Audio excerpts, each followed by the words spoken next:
Welcome to the 11th edition of ESB Outspoken on Facebook Live with Angela and Richard Schell. Hey, how are you doing? We'd love to be talking to you today, and we've got another great question. Angela? Okay, I have a conference call scheduled with our keynote speaker.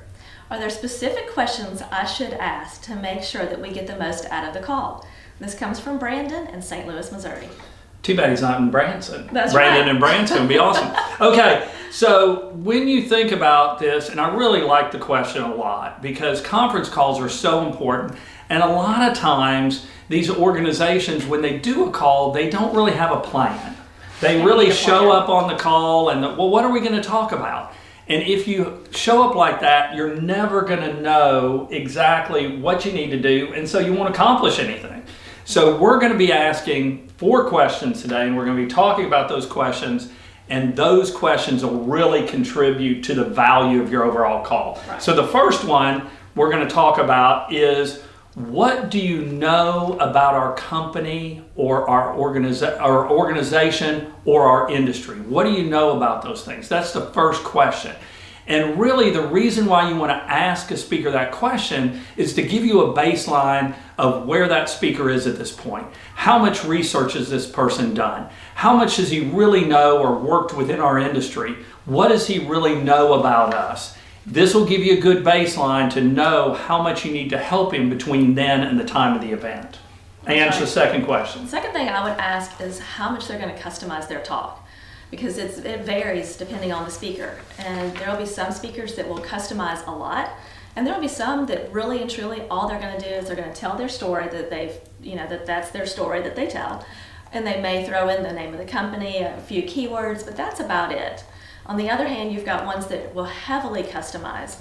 And be sure, the ones that heavily customize are going to ask you a lot of questions and really dig deep and understand what you're looking for.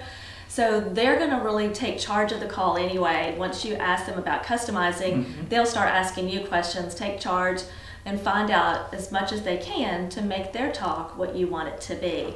I've sat through talks before where I thought the speaker worked for the company. They customized so much. It was great. So, but it can go either way, and both are good, but you just need to know for expectations what they are going to do.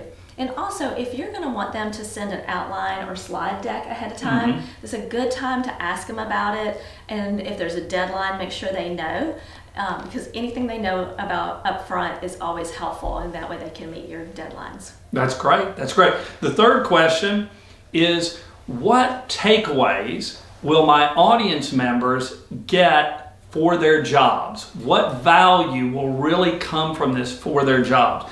So you think about that. Why do you really want to ask that question? Well, you want to ask that question because this isn't the way it used to be. In the old days, people just wanted a speaker to come in and motivate. Now they really want some real business impact. They want to know, are we going to improve productivity? Are we going to increase sales? Are we going to reduce costs? They want to know all those things. So you have to ask that speaker so the speaker really can be specific about what's going to happen with the attendees, how are their jobs going to change based on this speech. That's right. And then the last thing I would ask is, are they willing to meet with your executives either before their talk or after the talk? Because before the talk, they'll get a chance to really ask a lot of questions of the executives of what they're going to expect.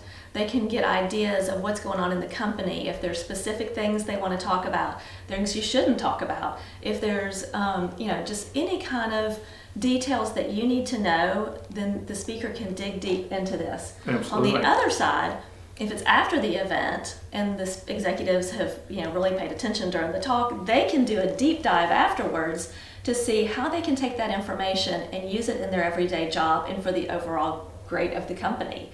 So that's a good way afterwards to really put that to use, and that way they can get a better feel from the speaker of how to use that information and really apply that to the company. Oh, absolutely. And you do get a feel for how flexible the speaker is too, That's right. based on their willingness to do that. Right. So it's really important. And not all speakers are going to be willing to do it, but some of them are. And Absolutely. It's great if they will. Absolutely. Well, now you know from these questions, if you just take these questions and maybe a few other good ones, you can have a great conference call, have a great speech as a result, and it would make all the difference in the world. But do show up for the conference call. That's kind of important too. And you be outspoken. To get more tips and see more videos, you can click on the logo in the corner and subscribe to our YouTube channel.